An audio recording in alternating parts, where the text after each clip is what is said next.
Aquí llegaron los desclasados. ¿Vos estás con nosotros? En estos tiempos se está hablando mucho del trabajo en la Argentina, de aquello que cuando comenzamos la adolescencia y cuando estamos en la secundaria y nos preguntan nuestros amigos, nosotros nos preguntamos y nuestros viejos nos preguntaban, che, ¿qué querés hacer cuando seas grande? Cuando tengas el título secundario y tengas que ir manejándote por la vida. Y tenías una gama impresionante de opciones para comenzar a estudiar, para capacitarte, para profesionalizarte y para tener rienda sobre tu vida, hacer lo que te gusta, demostrarle a los demás lo que te apasiona e ir creciendo todos juntos de la mano con eso. Comenzando con el trabajo. ¿O a cuántos de ustedes, sus padres o sus madres, le decían, bueno, vas a hacer lo que te gusta, pero tenés que trabajar? ¿Y por qué tengo que trabajar? Porque es lo que te hace crecer. Es lo que definitivamente te forma. Y uno comenzaba los primeros trabajos, hasta que se ganaba sus primeros pesos. Y luego empezabas a formarte en lo que te gustaba. Era como, bueno, tenías que hacer ese paso primero para luego comenzar los siguientes. Como llegar a una escalera y empezar por el primer escalón, por el segundo y el tercero, y así llegar hasta tu propio techo. Y en un momento llegas a pensar, mirá, si será malo el trabajo, que tiene que pagarme por lo que hago. Y como dicen muchos, que el trabajo más productivo, más productivo de todos, es el que sale de las manos de un hombre contento. Todos los días tenés que estar en el trabajo, esforzándote para mejorar día a día, en esto de superarte día a día. Eso te inculcaron tus viejos, me inculcaron los míos, seguramente la mayoría de los que están escuchando. Pero en el trabajo, hoy el trabajo, ¿en qué se convirtió en la Argentina el trabajo?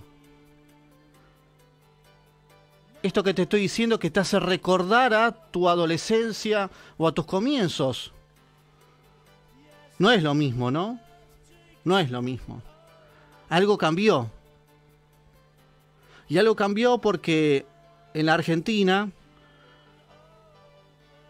hay 60% de pobres, pero 6 de cada 10 chicos no pueden estudiar. Todos los años hacen esos estudios en los que determinan cómo es el grado de educación en la Argentina, y 9 de cada 10 no terminan la escuela secundaria. Y existe algo llamado asistencialismo, del cual el Estado paga en manera de ayuda económica a un abrazo económico para las familias más vulnerables. Más de 20 millones de personas asiste el Estado diariamente. Y te encontrás con protestas, con piquetes, pidiendo un mayor abrazo económico. Pero ¿nunca te preguntaste por qué no hay marchas y protestas por trabajo? No recuerdo un piquete en la Argentina, al menos desde mi uso de razón, que no sea una marcha, manifestación, concentración, de que haya bolsas de trabajo. Y entonces, ¿qué pasó con el laburo, con el verdadero significado que te explicaba hace unos minutos del trabajo? ¿Se perdió? ¿Lo ocultan? ¿Tienen intereses propios respecto a eso? ¿Qué será el trabajo ahora en la Argentina? Ahora todo es a través de una ayuda del Estado. Pero el trabajo ya dejó de dignificarse. Además de que no se consigue, o que no quieren hacerlo conseguir para sus propios beneficios. Entonces hoy nos vamos a ocupar mucho del trabajo, y uno de los trabajos fundamentales en la Argentina es el trabajo rural. El del campo, el que produce, el que siembra, el que cosecha para tener alimentos, para importar y para exportar, para generar la mayor cantidad de divisas y para que ese dinero impresionante se pueda distribuir por todos lados. ¿El trabajo rural está en peligro? El gobierno prometió algo y ahora da vuelta la cara como si fuera la doble cara de Géminis, la cara buena y la cara mala. Llegan las retenciones. Comienzan a mencionarse tractorazos, posibles paros del campo, volver al tiempo atrás como lo fue en el 2007 y otra vez tener al campo como enemigo, al trabajo como enemigo. ¿Qué va a pasar de aquí en más? Lo vamos a tratar en unos minutos nada más, aquí en Los Desclasados por Rivadavia, que se pone en marcha de esta manera, y todos ustedes sean bienvenidos para seguir dignificando el trabajo y para entender, al menos en lo máximo que podamos, por qué pasan las cosas que pasan en la Argentina.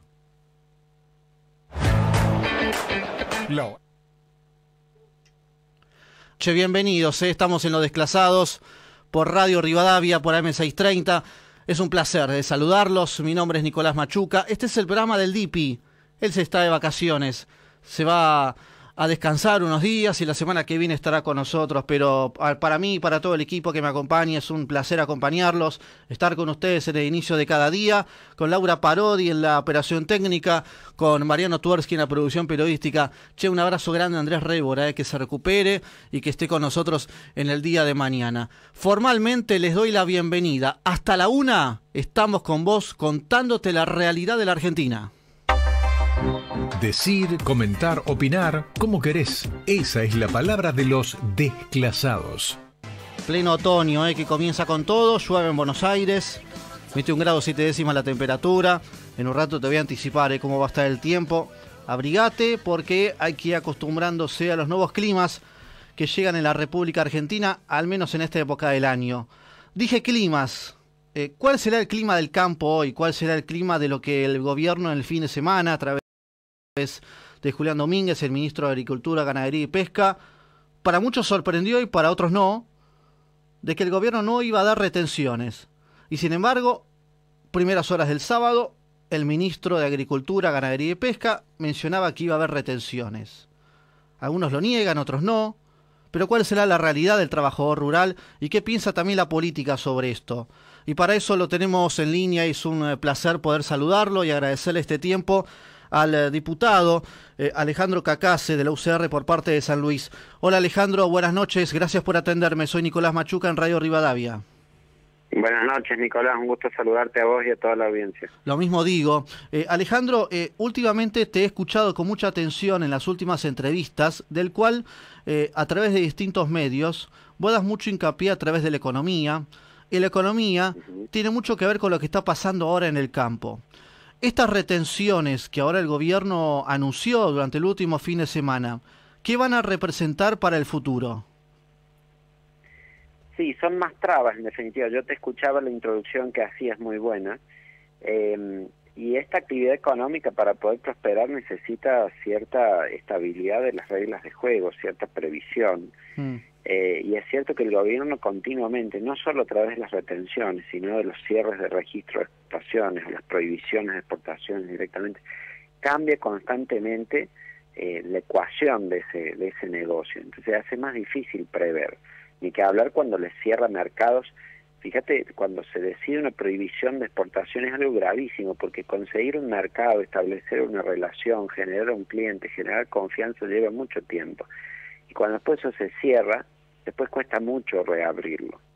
Y por supuesto las retenciones afectan los márgenes de ganancias, porque cuando consideras que otros países exportan sin ningún derecho de exportación, la mayoría de hecho, competidores nuestros como Brasil, Estados Unidos exportan sin retenciones, en algunos casos, como en el caso de Estados Unidos o de Europa, directamente tienen subsidios a las exportaciones, hace que sean mucho más competitivos. Y decir que nuestro campo es muy competitivo y entonces aguanta todo esto, pero lo hace soportando una adversidad. Y acá lo que ha pasado es muy grave porque el presidente ha tomado por sí el decidir los impuestos por decreto, y eso no puede ser. La Constitución marca que en nuestra democracia los impuestos los deciden los representantes del pueblo, que son todos quienes están en el Congreso. Es un principio básico de las democracias, no hay tributación sin representación, y por eso es que la Constitución prohíbe terminantemente que haya DNUs en materia impositiva. Entonces el presidente acá ha hecho una argumentación muy caprichosa diciendo que en base a lo que le establecía el Código Aduanero tiene la facultad para establecer retenciones, y sobre esto hay que analizar. Primero, esa facultad del Código Aduanero, dijo la Corte Suprema de Justicia, que es inconstitucional, es imprecisa, no tiene plazo, no tiene fijación de alícuotas, de porcentajes, nada. En segundo término, antes se podía hacer esto por la ley de presupuesto.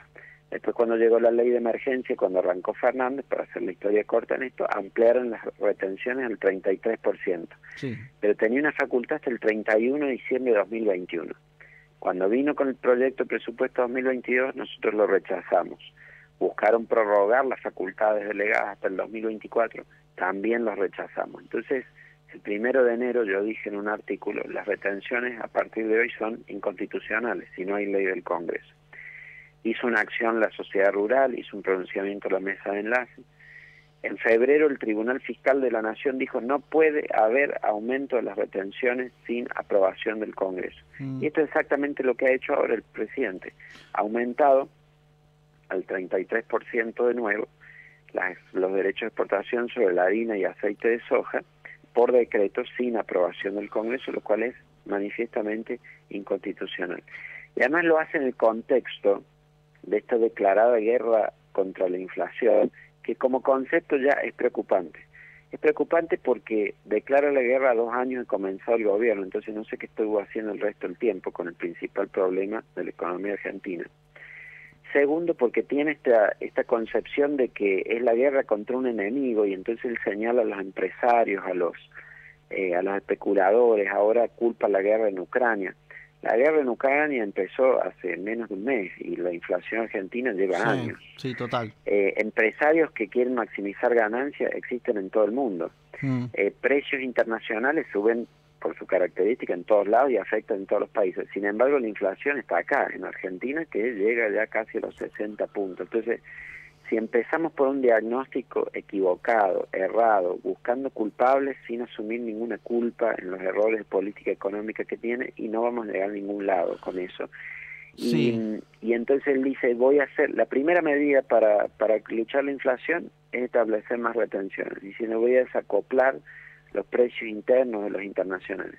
La verdad que, por ejemplo, con la carne llegó a prohibir directamente la exportación y los precios de la carne no bajaron acá, sino que subieron.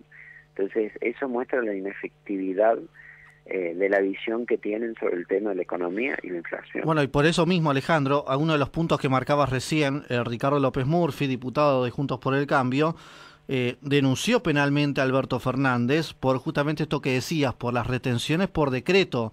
Se argumenta en la denuncia que la suba de retenciones es facultad del Congreso, no del Poder Ejecutivo.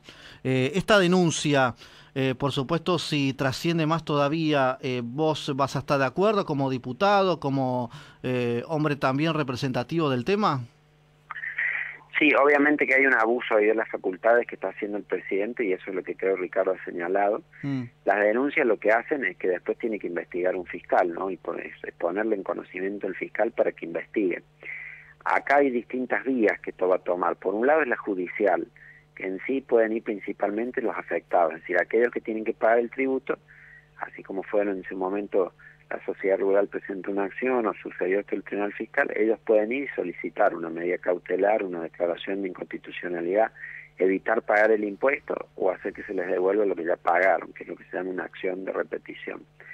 En el ámbito parlamentario, que es el nuestro, hay un mecanismo de control que es someter este decreto a conocimiento del Congreso. Y la ley dice que el Congreso se debe pronunciar expresamente por la aprobación o el rechazo. Entonces nosotros hemos presentado un proyecto de ley, más de 50 diputados de Juntos por el Cambio, proponiendo el rechazo de este decreto por considerarlo inconstitucional y porque el presidente ejercía una facultad que no le correspondía. Tiene que ir ahora a la Comisión de Trámite Legislativo, tendrá que esa comisión bicameral dictaminar, que aún no se ha constituido, pero tarde o temprano lo vamos a llevar al recinto, porque con el número de firmas que tenemos también podemos pedir una sesión especial en que se discuta en el Pleno del Congreso. Digamos, Alejandro, en consecuencia, que en realidad es presentarlo en un punto, en otro punto, en el siguiente punto, y mientras tanto va pasando el tiempo, y el que lo estaría sufriendo es el trabajador rural con estas retenciones. Ahora, la pregunta que te hago, que también es un poco general respecto a este tema en particular de la denuncia: ¿por qué hay tantas trabas en el camino de cara a primero se denuncia, después se fiscaliza y después se averigua, como vos bien marcaste recién? ¿No habría que un poco achicar esos tiempos para que, si alguien denuncia algo, que se actúe lo más rápido posible? Sí, concuerdo. Eso tiene que ver con las responsabilidades de cada actor de nuestro sistema. En nuestro sistema, cuando un presidente dicta un decreto, se presume que es legal, que lo ha hecho bien y que es válido. Para decir que no es válido, tiene que actuar la justicia. Y ahí el juez puede actuar más rápido o más lento. La verdad que si yo fuera juez y veo una norma manifiestamente inconstitucional así, bueno, no puedo decirlo directamente, pero si me presentan un caso, es tan evidente eso que en cuestión de minutos ya se podría resolver. A veces la justicia no lo hace y es lenta. No es mi rol tampoco, porque yo no soy juez, pero como yo soy diputado, lo que podemos hacer desde el Congreso es esto que estamos haciendo, es decir, proponer el rechazo en el Congreso, que es un cuerpo colegiado y hay que reunir una mayoría para eso. Pero ciertamente en lo que vos marcas, si cada uno cumplió el rol que le toca de acuerdo a la Constitución, empezando por el presidente obviamente, pero también los jueces y los legisladores hicieron respetar todo su rol, su facultad, su poder, y esto funcionaría de una manera muy distinta. No ocurre a veces porque se termina cediendo eso. Alejandro, hace unos días Nicolás Pino, el presidente de la Sociedad Rural, dijo que anticipó en realidad ante las retenciones que si el gobierno insiste con las señales negativas al campo, el malestar se va a notar en las rutas. También habló Alfredo De Angeli, hombre representativo de lo que fue allá en aquella famosa 125. ¿Qué va a pasar? ¿Va a haber tractorazos? ¿Se viene paros del campo si esto no se soluciona? Bueno, no lo sé. Eso corre por cuenta de las entidades, obviamente, como digo, ellos son los afectados y son los que pueden decidir accionar judicialmente o eventualmente, si ellos deciden una medida de fuerza, es parte de las acciones que ellos pueden adoptar. Lo nuestro es por la vía institucional. Como miembros del Congreso que somos, actuamos en ese ámbito, en lo legislativo y en lo que podemos hacer ahí, en lo que consideramos que corresponde para hacer cumplir a la Constitución. Vos representás a San Luis, por supuesto, como diputado. ¿Cómo está la situación si vos hablás con productores agropecuarios de tu provincia? ¿Y qué semblanza podés mencionar de lo que pasa en la parte rural allí? He hablado con los de mi provincia y he hablado también con otros de otras partes del país y hay un profundo descontento. Hay un profundo descontento porque se ve que hay un gobierno con un sesgo antiproducción. ¿Sí? Como si hicieran todo lo posible para perjudicar al campo y a la producción agropecuaria en vez de alentarlo, estimularlo, ayudar. Ni siquiera piden ayuda, lo que piden es que no nos pongan trabas. Esto es lo que piden, que no nos pongan trabas, que no nos cambien las reglas del juego, que nos dejen trabajar en paz. Ese es el mensaje común un poco que uno escucha de todos los productores. Estamos hablando con Alejandro Cacase, diputado nacional de Juntos por el Cambio, de la provincia de San Luis. En su momento mencionaste que hay que dolarizar la economía. Mencionaste en las primeras preguntas que la inflación va a superar el 60%, que el gobierno va a avanzar en las próximas horas en medidas para retrotraer subas, el precio del pan que sube, los fideos, la harina como principal materia de lo que se viene en lo inmediato. ¿Servirá dolarizar la economía cuando la inflación se dispara más? Sí, explico este tema porque nuestra economía tiene un problema de altísima sustitución de moneda. ¿Qué significa esto? Peso que alguien tiene en la mano se lo quiere desprender rápidamente para convertirlo en dólares. Porque el argentino no confía en el peso como reserva de valor. Nadie quiere ahorrar en peso porque ya sabemos que siempre el peso pierde valor, se evalúa. Entonces no lo queremos sacar de encima. Y lo único que el argentino confía para ahorrar es el dólar.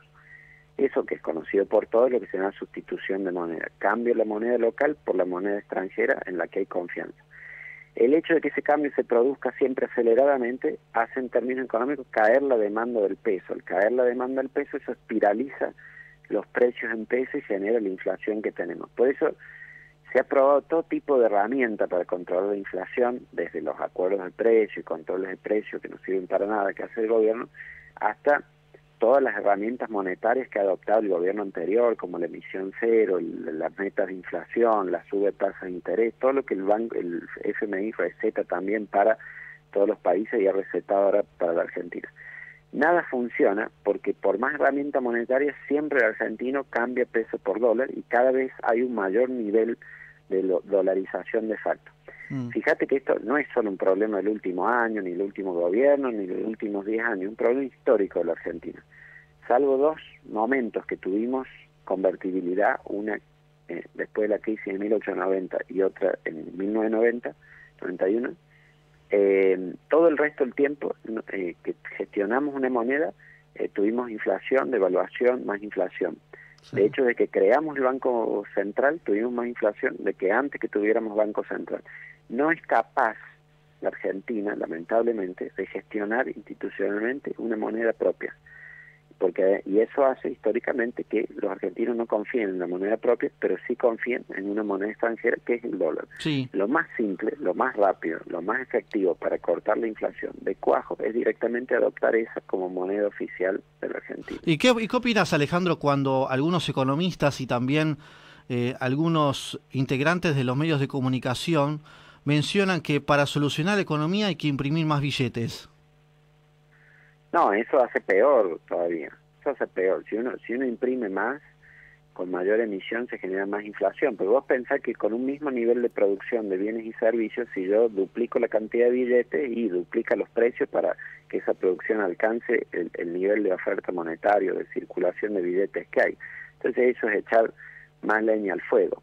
Pero por el contrario, cuando se corta la emisión, tampoco se corta la inflación, porque igual la gente va y cambia por dólares, que es lo que te marcaba. Entonces esto requiere una solución mucho más drástica, como la tomó Ecuador, por ejemplo, hace 20 años, que tenía 100% de inflación, mucho más alta que la nuestra, dolarizó y llevó la inflación a un dígito en cuestión de 15, 18 meses, y desde entonces lleva 20 años con inflación de 1 o 2%, todo siempre de un dígito, mientras que la nuestra es altísima. Entonces, ese es el cambio que realmente necesitamos y el que va a traer estabilidad de precios a la Argentina para adelante. Cuesta que se entienda, pero a medida que la inflación va aumentando y aumentando, creo que cada vez más se va a entender que eso es lo que se necesita hacer. Alejandro, ¿lo estuviste observando, lo escuchaste a Mauricio Macri hace algunas horas? Sé que estuvo, pero justo estaba yo con otros medios y todo, así que realmente no lo puedo escuchar. ¿Cómo es la relación, esto en la oposición en general, sí, con la reaparición más pública, más mediática del expresidente, con el PRO y la UCR? Vos como representante del UCR en tu provincia, San Luis. Para la gente que sabe que hay una oposición, ¿cómo es la relación con la Unión Cívica Radical y el PRO? A mí me parece bien. Es decir, yo creo que él tiene un testimonio importante que dar. Claramente su gobierno no dio los resultados que esperaban, porque una de las cosas que tenía que resolver era esto de la inflación y no lo pudo resolver. Pero sí creo que tenía una visión correcta hacia dónde debíamos ir, en términos de tener una economía abierta, integrada con el mundo, en mayor competencia. Pero bueno, después los instrumentos no logró hacer. Algunas cosas sí, como reducir el déficit fiscal, ordenar el tema de las tarifas, pero por el otro lado, en otras cosas, como esto de la inflación, no lo logró. Entonces, pero creo que su experiencia es buena y que hable como parte Juntos por el Cambio, a mí me parece positivo también, porque es un expresidente que ha tenido nuestra fuerza política. Yo no reniego en absoluto de eso, como por ahí hacen otros dirigentes. La verdad que en San Luis él es una figura muy querida también. Yo fui candidato con él y cuando él vino gozaba de enorme popularidad y la gente lo recibió muy bien, y sé que lo recibiría muy bien si viene ahora también igual. Creo a su vez que es bueno que dentro de Juntos por el Cambio tenemos muchos candidatos posibles a presidente. Los tiene el radicalismo, los tiene el PRO. Eso habla muy bien del desarrollo nuestro como frente, y también que nuestra mecánica para resolver esto es que sea la ciudadanía después la que elija quién nos representa en la candidatura presidencial. Puede haber un acuerdo, obviamente, de fórmulas y demás, pero el que quiere presentarse y competir tiene la posibilidad de hacerlo y que la ciudadanía determine, y eso me parece lo más democrático. Alejandro, gracias por tu tiempo, la verdad muy claro en tus opiniones, en lo que puede pasar con el campo y también con la economía y con la oposición que se viene. Te dejo un abrazo grande, gracias por este tiempo, sabemos que es tarde, es lo mejor. Gracias a ustedes, hasta luego, que anden muy bien. Un abrazo grande. Alejandro Cacase, diputado nacional del radicalismo, de la Unión Cívica Radical de la provincia de San Luis.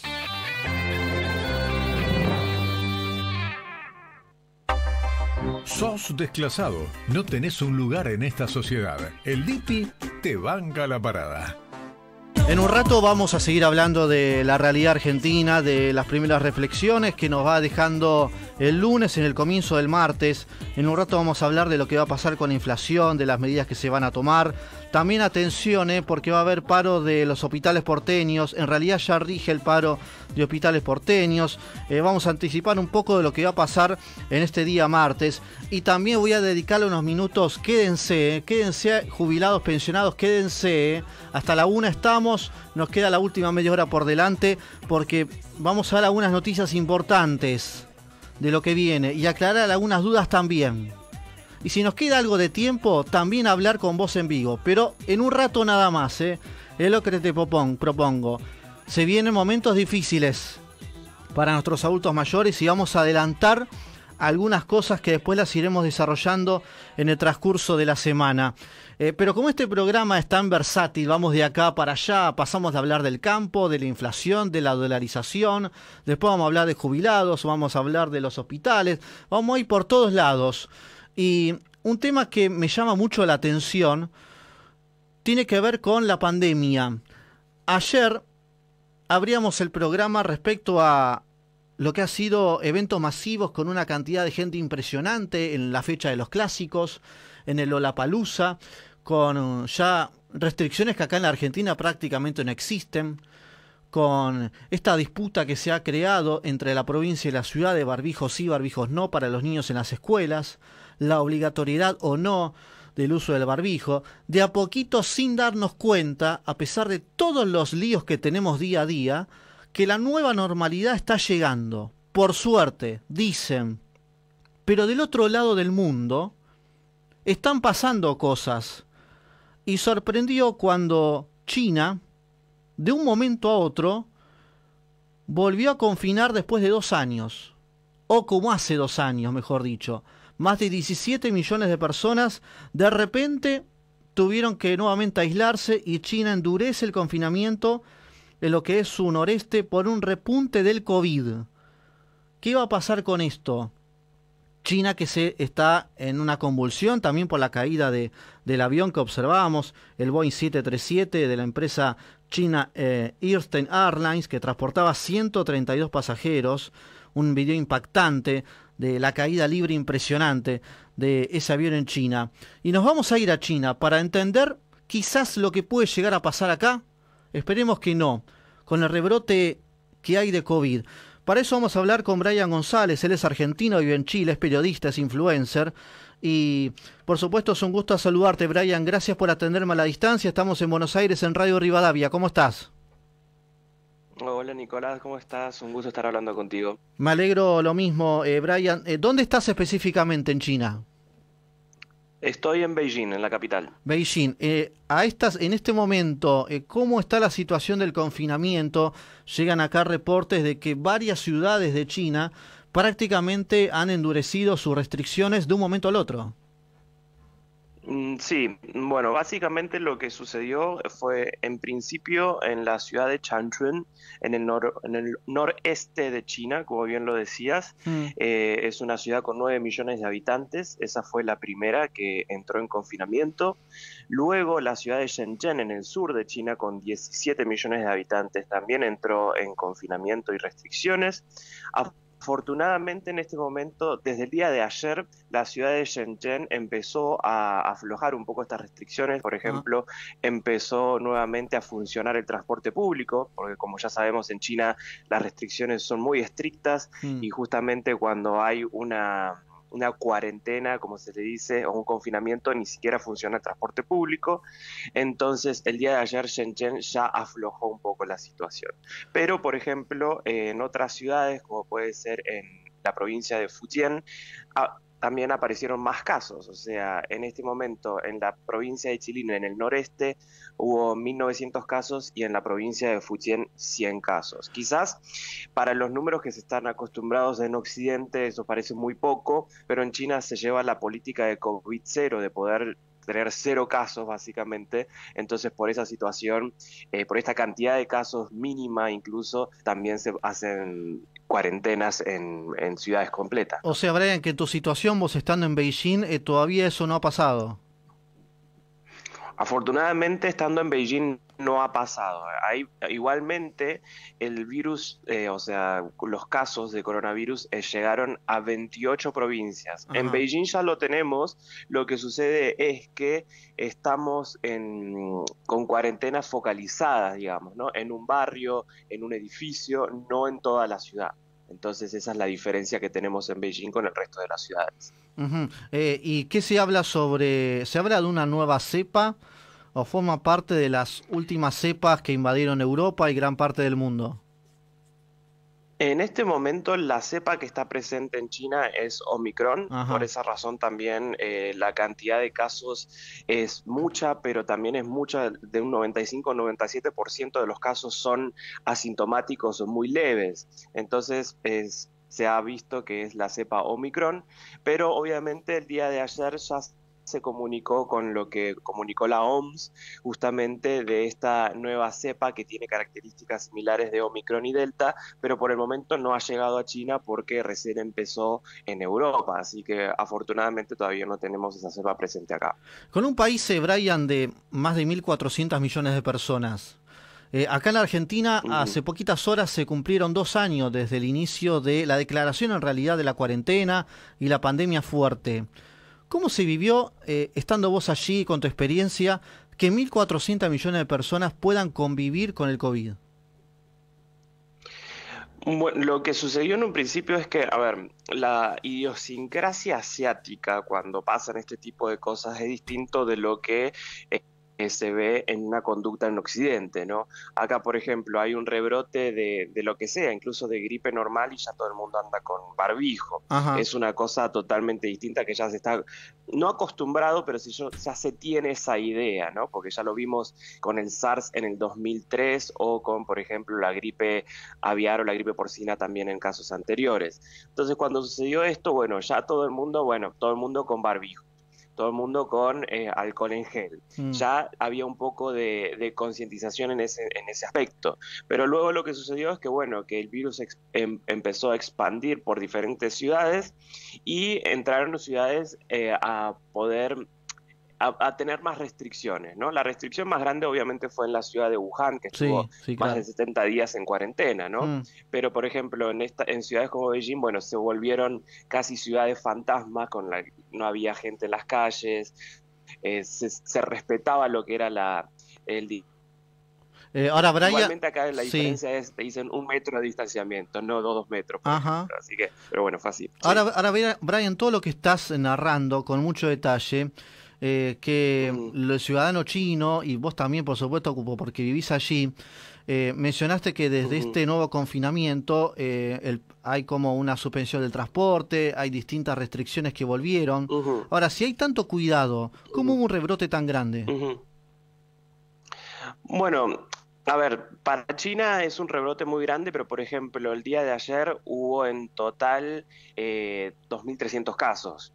O sea, es un rebrote grande, pero no tan grande como viendo los números que estamos acostumbrados de Occidente, ¿no? Es un rebrote grande justamente porque dice, bueno, la gente como que se empezó a despreocupar de coronavirus, o sea, utilizaba menos barbijo, tenía menos higiene de las manos, por ejemplo. Entonces, yo lo que veía con mis propios ojos, si se quiere decir, en la ciudad de Shanghái, ya uno llegaba a Shanghái y ya prácticamente nadie con barbijo en la calle tampoco, ¿no? Entonces, solamente cuando uno entraba a un lugar público o al transporte público, ahí recién se ponían el barbijo. Entonces, lo que dice es que también se debe a a esta situación. Y otra de las razones también es que es como la cepa es Omicron, era muy difícil poder rastrearlo. Acá sabemos que hacen testeos masivos a la población cada vez que hay un caso, ¿no? Sí. Pero hubo muchos casos asintomáticos al principio hasta que hubo un caso sintomático para poder rastrearlo. Entonces se complicó por esa situación. Brian, otro de los temas que tiene que ver con el país donde estás habitando es el avión que cayó con más de 130 pasajeros. Hasta las últimas noticias, al menos las que revisamos en las últimas horas, a pesar del video de, si no me equivoco, era una empresa minera china que se ve prácticamente como casi en un primer plano la caída libre del avión. ¿Qué se puede decir? ¿Qué se sabe por ahí? Bueno, primero es que la cantidad de pasajeros era 123 y había 9 tripulantes, digamos, con pilotos, azafatas, etcétera. Entonces, en total eran 132 personas abordando el avión. Lo que sucedió, bueno, es que, como veían en el video, cayó en caída libre, el avión tocó tierra, explotó y se generó un incendio forestal en la zona. Es una zona muy montañosa, muy quizás alejada de una ciudad o de poblaciones, de aglomeración de población. Y en 2 horas supuestamente se pudo controlar lo que es el incendio, ¿no? Pero bueno, desafortunadamente no se han encontrado supervivientes. Como ya vimos, el avión estaba cayendo en caída libre, en picada, a más de 800 kilómetros por hora. Lo que se podía ver también y lo que se podía apreciar en ese video era que no había humo en el avión, en su caída, ¿no? Entonces eso lo que quiere decir, bueno, se descartan 2 posibilidades: que haya explotado las turbinas o que haya sido un ataque sin querer, ¿no? Un ataque de un misil, por ejemplo, si estaba en una zona que era, digámoslo, sensible, ¿no? Entonces se descartan estas 2 posibilidades y lo que se dice es que probablemente haya sucedido como sucedió en Sudáfrica hace un par de años con el alerón del avión, que lo que hace es que este Boeing 737-800 al parecer tiene una falla de fábrica, que es que el alerón automáticamente, por X motivo, se dobla y el avión empieza a caer en picada. Mirá vos. Eso es la situación que se dio. Entonces, lo que hizo China Eastern Airlines, que es la aerolínea, dijo, bueno, vamos a cancelar todos los vuelos de este tipo de avión, del Boeing 737-800, porque en realidad no es un avión viejo tampoco, tiene casi 7 años de antigüedad, es un avión relativamente nuevo. Entonces lo que dice es que hay que inspeccionar a todos estos aviones que estaban en funcionamiento. Mirá vos. Brian, ¿hace cuánto vivís en China? Hace 13 años que vivo en China. 13 años.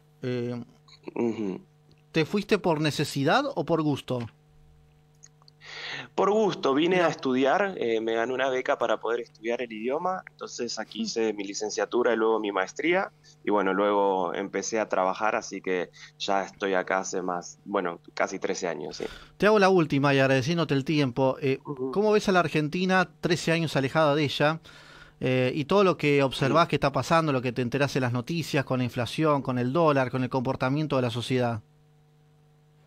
Bueno, lo que he visto y lo que me sucedía cada vez que volví a Argentina, obviamente no con la pandemia porque se complica mucho más, yo volvía prácticamente todos los años y lo que veía era una decadencia del nivel de vida, de la situación de seguridad, que era muy triste para mí, obviamente, porque obviamente quiero a mi país y quiero que le vaya bien, pero desafortunadamente la situación económica y la seguridad hace que cada vez que volvía me daba más ganas de volver acá donde estoy viviendo que quedarme mucho más tiempo allá, así que sí, me da mucha tristeza por mi familia, por mis amigos que obviamente siguen allá.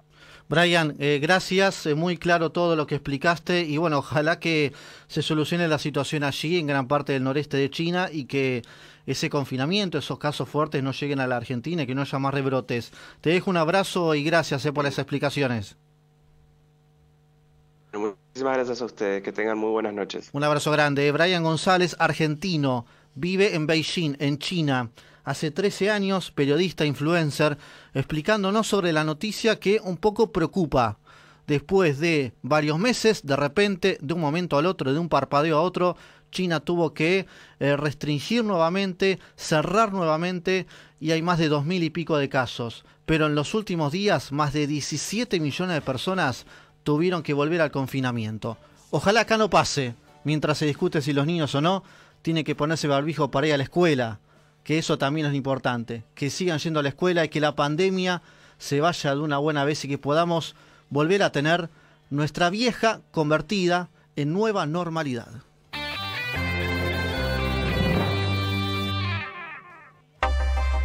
Los Desclasados con el Dipi por Radio Rivadavia, AM630. Todo lo que pasa, todo el día. La operación técnica de Ezequiel Escaturro, que continúa con plena felicidad, con su indumentaria característica, en este caso azul y amarillo. Allí estaba Agustín Davico también, que continúa celebrando y mira, agitan los brazos. ¿Es por Pechot Boys o por lo del domingo? Por las dos cosas, claro. Sí, está bien, celébrenlo, está muy bien. Escuchando un poco de música en este comienzo del día martes, cuando faltan 8 minutos para la 1 de la mañana, para que nosotros comencemos a cerrar este programa de Los Desclasados con lo que ha sido la declaración de Alejandro Cacase, diputado nacional del radicalismo por San Luis, sobre lo que va a pasar con el campo. Hace un rato interesante lo que marcaba Brian González, periodista argentino en China, sobre el confinamiento en las últimas horas allí en el país asiático. Che, me quedó pendiente lo que decía del avión y les recomiendo que vean en Netflix el documental, intrigante documental, sobre justamente el Boeing que cayó en China, caída en picada se llama el documental, el caso. Muy parecido a lo que explicó Brian, muy parecido. Refleja las dos tragedias que tuvo esta empresa de aviación, con dos grandes tragedias en los últimos años. Véanlo, Mira vos, a veces podés entender cosas que es muy difícil que en el día a día no puedas. Interesante para poder observarlo. Se me vino a la mente cuando Brian nos comentaba lo que pasó con el avión que lamentablemente tuvo a 132 fallecidos. 11 50 26 86 30. Ese es nuestro WhatsApp, que funciona 24/7, el que nunca se apaga y que él siempre está presente en Radio Rivadavia. Saludando a los amigos que están del otro lado. El abrazo grande para Oscar, que está en la ciudad de Buenos Aires escuchándonos. También para Mercedes, que nos dejó su mensaje. A Jorge Oscar de Bahía Blanca también. A nuestros amigos, gracias por estar del otro lado. Muchos mensajes que nos llegan. También a Luis de Ituzaingó. A la gente que está escuchando a través de las repetidoras de Radio Rivadavia. A Fabián de la provincia de Santa Fe, yendo en su camión a Mendoza a cargar verdura. Qué grande, papá, escuchando a todos los camioneros que la radio se escucha, no saben cómo en las rutas. Es impresionante. Y nos alegra tanto ser la compañía de los que están laburando a esta hora, de los que están levantándose para ir a laburar en un rato y los que están terminando sus turnos para irse a casa a descansar. A todos ellos, y a los noctámbulos, a los desvelados, a los que necesitan de la radio un poco de sonido para descansar, a todos ellos, gracias por estar del otro lado del parlante. Nosotros en un rato nos vamos a despedir, pero no voy a dejar de hablar acerca de lo que te prometí hace un rato, respecto de los jubilados. En las próximas semanas, algo ayer te anticipé, van a actualizar la canasta básica jubilatoria. Y agárrate fuerte. Va a superar los 85.000 pesos. 85 lucas va a superar. Pregunten en las calles, háganlo entre sus amigos, sus conocidos.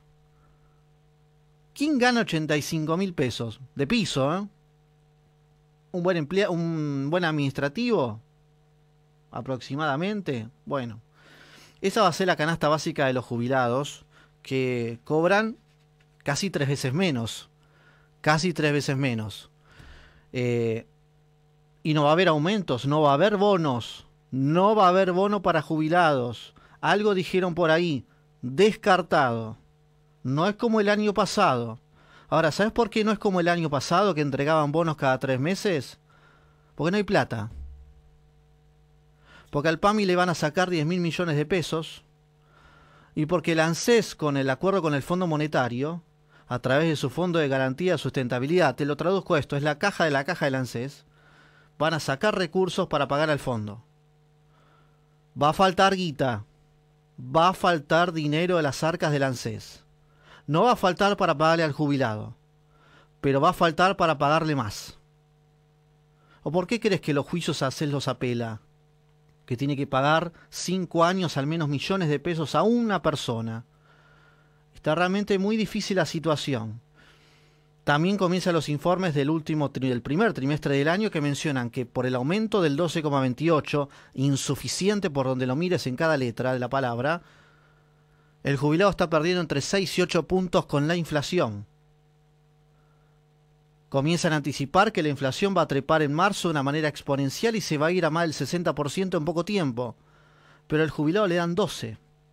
Le van a dar 14 como mucho en un par de meses. En junio. Mire qué ciclotímica que es la Argentina, que mañana, hoy es martes, pero mañana miércoles, no sabemos lo que va a pasar. Pero el jubilado tiene que esperar a junio para saber cuánto va a cobrar, cuánto le van a pagar y cuánto va a seguir retrasado con la inflación. La inflación es su supervivencia, es su estilo de vida en los últimos años de lo que es su jubilación, su retiro. Muy difícil. Me quedo con una declaración del expresidente que habló en La Nación a la noche y dijo que los jubilados los están atropellando, los liquidaron, y tiene razón. Los liquidaron, fueron los que más lo ajustaron y van a seguir ajustándolos. Por eso el relato, ya más de ser incómodo, de ser irreal, pasa a ser inescrupuloso. En cada mensaje vos lo reflejás. No llegás a 15 días. Con la canasta básica que se va a confirmar, no vas a llegar a los 10 días. Mira, acá tengo un mensaje, por ejemplo, de Patricia, que dice: en 3 meses se gana lo que se va a determinar la canasta básica. En 3 meses. En un año un jubilado perdió 6 meses de jubilación. Todos datos te doy, todos, y están todos sobre la mesa. Acciones, urgente, necesitamos para nuestros adultos mayores, urgente, que haya nuevas leyes. Se están por vencer las moratorias, las mujeres no se van a poder jubilar y a los hombres le van a dar 2 pesos. Pero laburaron 40 años. Las cosas que suceden en la Argentina día a día, ¿no? Y las que te van dejando y las que van a venir. Ya comenzó para despedirnos el paro de los hospitales porteños en la ciudad de Buenos Aires por mejora salarial. Hoy van a avanzar con 3 nuevas medidas para retrotraer subas de más del 20% en 2 semanas. Habrá novedades en cuanto al precio del pan, los fideos y la harina. Y también la inflación sin freno. Estima que el índice de marzo podría superar el 5,5%. Y agárrate porque hoy vas a tener un montón de manifestaciones en el centro. Así que lo único que te puedo decir para finalizar el día es gracias por acompañarnos, seguir teniendo la paciencia de siempre y por supuesto siempre ir para adelante, como se pueda, como puedas. Vamos a intentarlo y de este lado también, te lo aseguramos. Nos despedimos, gracias. Mariano Tuerski en la producción, Ezequiel Caturro, Laura Parodi, Agustín Davico en la producción, en la operación técnica, Andrés Rébora también, que se va a reincorporar y que se recupere. Ya llega Jorge Pizarro para iniciar la trasnoche en Radio Rivadavia y ahora Javier Villa a la 1 de la mañana actualiza las noticias. Gracias por todo, hasta todos los momentos.